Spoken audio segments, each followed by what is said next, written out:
Bonjour, donc cette année nous sommes en 2010 et nous allons organiser à Bercy les 10 et 11 avril les anniversaires des compétitions mondiales en zéro, c'est-à-dire des années 1950 jusqu'aux années 2000. Donc cette année pour moi ça sera une année un peu exceptionnelle puisque moi-même ayant participé au championnat du monde à Ljubljana en 1970, j'aurai l'occasion d'être à la fois le président organisateur et un des acteurs des années en zéro.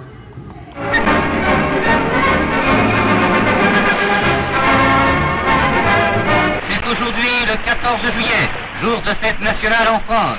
Nous nous associons à la joie de nos amis français.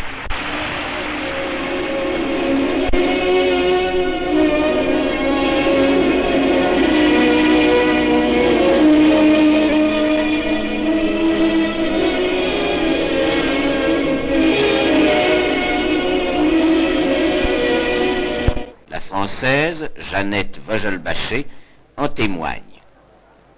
Mentionnons que les épreuves de dames sont appréciées par 5 juges. Comme nous l'avons dit, les 2 notes supérieures et inférieures ne sont pas retenues pour le calcul de la moyenne, qui s'établit à l'aide des 3 notes intermédiaires. Madeleine Jouffroy déjoue toutes les ruses de l'engin de bois.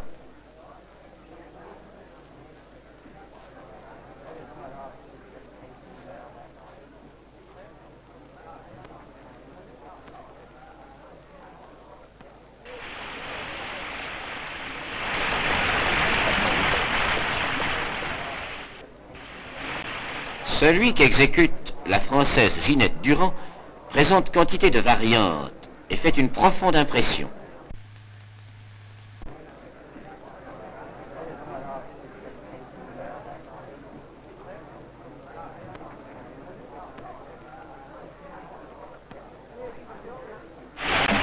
De Ginette Durand de France. Ginette Durand de France.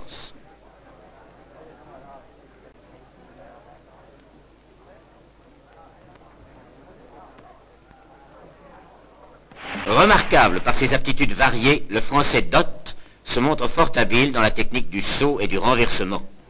Cette épreuve lui vaut la note 9,6 qui lui assure le 3e rang. Cet authentique gymnaste contribue pour une large part à la victoire de la France qui, au classement général, l'emportera nettement sur l'Italie et occupera le 3e rang.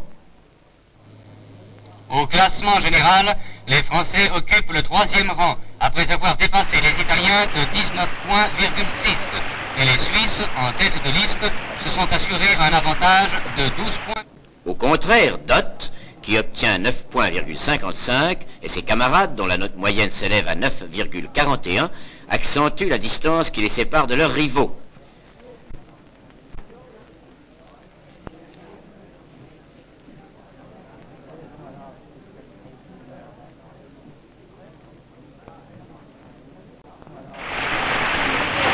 Ensuite au tour du Français Dott, qui présente un programme de choix. Résultat 9,5.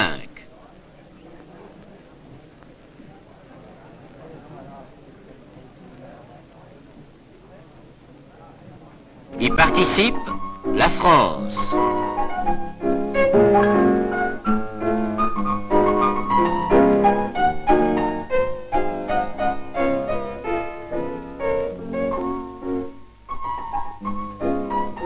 Classement des équipes. Premier rang Suède, 2e France, 3e Italie. Barre parallèle, 1er Högster, 2e Rovet, 3e Dott. Et le champion du monde à la barre fixe, le Finlandais Paavo Aaltonen.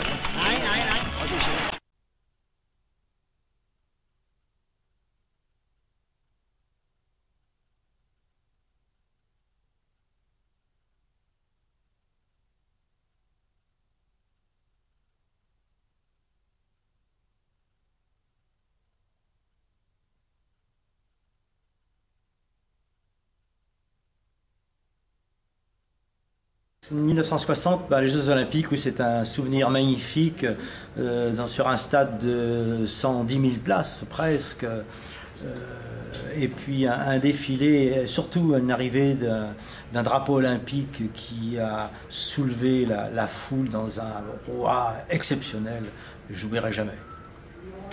Et 2010, c'est l'année festive pour tous les événements qui se sont déroulés en 50, 60, 70, 80, 90 et 2000. Oui, alors quand 70, pour moi c'est un très bon souvenir parce que je ne m'attendais pas du tout à avoir ce résultat. C'est vrai que c'était le premier résultat international qu'on avait sur un podium au niveau français. Et je pense que ça a ensuite énormément aidé, que ce soit Gilles et moi, énormément aidé la suite de la mise en place du trampoline en France. Parce que là, à ce moment-là, le ministère a reconnu ce résultat et ça a permis quand même de pousser derrière. Et puis ensuite, les autres sont arrivés et puis voilà. Ah, grande époque 70, les championnats du monde. Première apparition des Français dans un championnat du monde. À l'époque, il y a deux catégories, une catégorie A et une catégorie B. Il se trouve qu'on marche en B puisqu'on est une petite nation à l'époque, on débute. On a démarré en 1969 au premier championnat d'Europe à Neuilly, on arrive en 70 et là c'est les tout débuts de la fédération. Et Jean-Michel Bataillon, brillant, se classe premier des championnats du monde, suivi par Gilles Lebris, deuxième. Il faut dire qu'on était la seule inscrite en catégorie internationale B.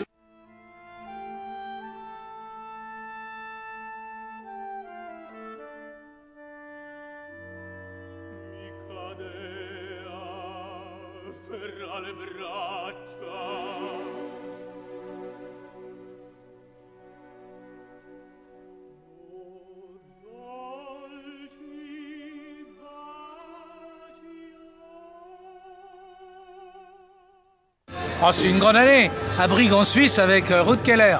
Ruud Keller entraîné par son père. Il faut savoir que le père est agriculteur, il est tombé amoureux du trampoline, il entraîne absolument sans rien connaître de la technique, ni en gymnastique, ni en trampoline. C'est un autodidacte complet. Et il entraîne, et on doit assister à des choses extraordinaires, notamment à Rudi Backaout, parce qu'il s'était rendu compte qu'avec un Rudolf avec trop de salto, on pouvait tomber sur le dos, et le père s'est dit pourquoi on ferait pas un tour de plus, et c'est comme ça qu'empiriquement la technique s'est construite, c'est assez amusant.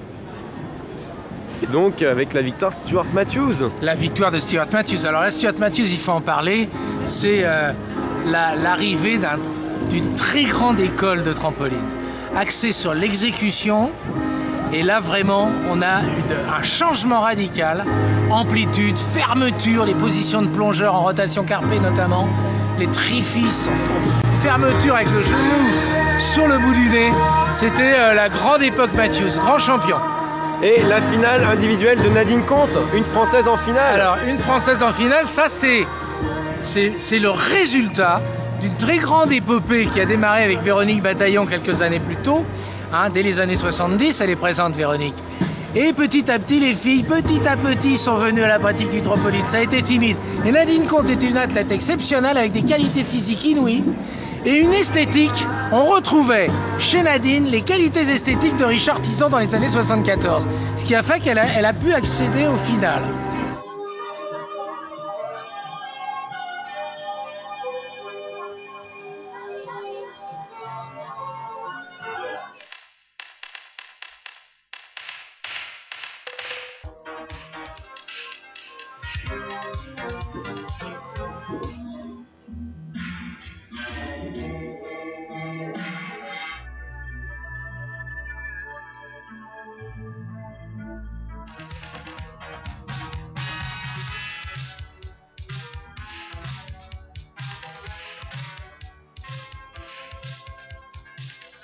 C'était 1990 plutôt un bon souvenir parce que Pascal Héouzan devient pour la première fois de l'histoire du tumbling champion du monde individuel avec un règlement un petit peu particulier puisqu'il y avait un exercice 5 touches et un exercice de 10 éléments. Depuis le tumbling évolué, également très bon souvenir parce que les garçons sont champions du monde par équipe également ainsi que les jeunes filles. Donc on a presque tout remporté et je crois que 3 médailles d'or ça restera dans les annales du tumbling. Et composition de ces équipes justement. Alors les compositions de ces équipes en 1990, Pascal Héouzan, Christophe Lambert qui est l'actuel entraîneur national du trampoline, tumbling et gymnastique acrobatique, Christophe Frérou on pourra en reparler un petit peu dans le passé, et la quatrième note de tête devait être à mon avis Philippe Chaput. Donc c'était une très belle équipe et chez les jeunes filles on retrouvait les sœurs Robert, Christelle et Corinne Robert, assistées de Katia Le Gentil, un petit peu moins connue, et Christelle Giroux qui par le passé est devenue vice-championne du monde 2 ans plus tard. Essen, donc En 90, championnat du monde en Allemagne. J'étais vraiment pas le meilleur à cette époque-là. Dans tous les cas, j'étais pour la première fois de ma carrière sportive en contact et en compétition avec les plus grands. Ce qui provoque de sensations étranges la première fois qu'on le rencontre. Avec les juniors, effectivement, les juniors filles, un excellent souvenir puisque Laetitia Passier, Laetitia Houel, Aurélie Grattet et Amélie Meurat, une finale par équipe et une victoire inattendue mais méritée par les filles. On bat les Anglaises, on bat les Néerlandaises, c'était vraiment un très très bon souvenir, la Marseillaise évidemment. 2000 Eindhoven, également souvenir peut-être un petit peu moins bon, mais toute médaille est bonne à prendre. Hein. Les Français en tous les cas, moins bons pour les garçons, deviennent médaille de bronze par équipe, derrière la Russie et l'Ukraine. Et par contre, très très bon chez les filles, puisque les filles gagnent le championnat d'Europe devant les jeunes filles. Petit mauvais souvenir, Mélanie Avis, hein, dont on ne présentera plus, qui était une très bonne tumbleuse, chorégraphe de la gymnastique acrobatique. Rupture du tendon d'Achille sur le championnat, donc là c'était un petit peu moins drôle, mais bon, c'est les aléas du sport. Depuis, c'est une histoire oubliée.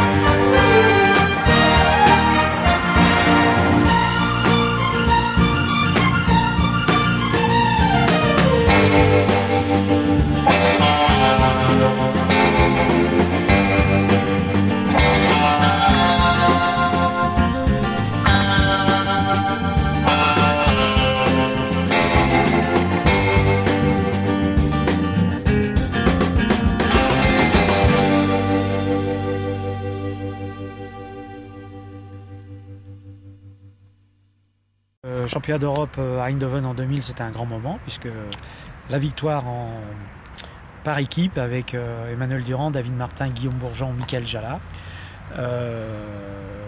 Belle finale devant les Bélarusses et les Anglais. C'était un titre européen, je crois que c'est la première fois qu'il y avait le titre européen par équipe pour le trampoline. Donc c'était un grand moment, d'autant plus que c'était la dernière compétition européenne pour Manu. Donc il a fini là-dessus. Et puis il y a eu une brillante performance individuelle avec la place de vice-champion d'Europe pour David. 4e place pour Guillaume Bourgeon, le collectionneur des 4e places. Et puis très très proche Manu qui était 12e. Et puis Michael Jala 13e. Donc c'était une grande compète, un grand moment.